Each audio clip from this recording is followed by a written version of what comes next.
राधे राधे। हरि अनंत हरि कथा अनंता। देवशयनी एकादशी। धर्मराज युधिष्ठिर ने कहा, हे केशव, आषाढ़ शुक्ल एकादशी का क्या नाम है और इसकी विधि क्या है? श्री कृष्ण कहने लगे, युधिष्ठिर, जिस कथा को ब्रह्मा जी ने नारद जी से कहा था मैं उसे बताता हूँ।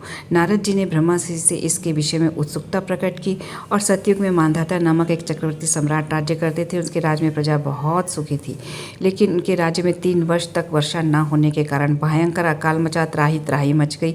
धार्मिक कार्यों में प्राणी की रुचि कहाँ रह जाती है? प्रजा ने राजा के लिए कहा इस संबंध में। राजा तो स्थिति को लेकर पहले दुखी थे, सोचने लगे, मैंने ऐसा कौन सा पाप किया है जिसका दंड मुझे इस रूप में मिल रहा है?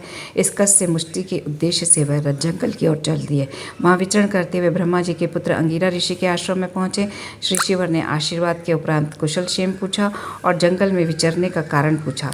तब उन्होंने कहा, महात्मन, सभी प्रकार के धर्म का पालन करता हूँ, लेकिन मेरे इसमें भयंकर अकाल दुर्भिक्ष पड़ रहा है। उन्होंने कहा, ये सत्युग उत्तम सत्युग है, इसमें छोटे पाप का भी अधिक फल मिलता है। यह सुनकर महर्षि अंगिरा ने कहा, राजन, ये सब युगों में उत्तम सत्युग है, इसमें छोटे पाप का भी बड़ा भयंकर फल मिलता है, इसलिए तुम एक ऐसा करो। किंतु राजा एक का हृदय एक नर अपराध शूद्र तपस्वी का शमन करने को तैयार नहीं हुआ। उन्होंने कहा, मैं उस निरपराध को मार दूं, यह मेरा मन स्वीकार नहीं करता, अतः कृपा करके आप कोई और उपाय बताइए। तब राजा ने कहा, आप देवशयनी एकादशी या पद्मा एकादशी, आषाढ़ एकादशी का विधि पूर्वक व्रत करो।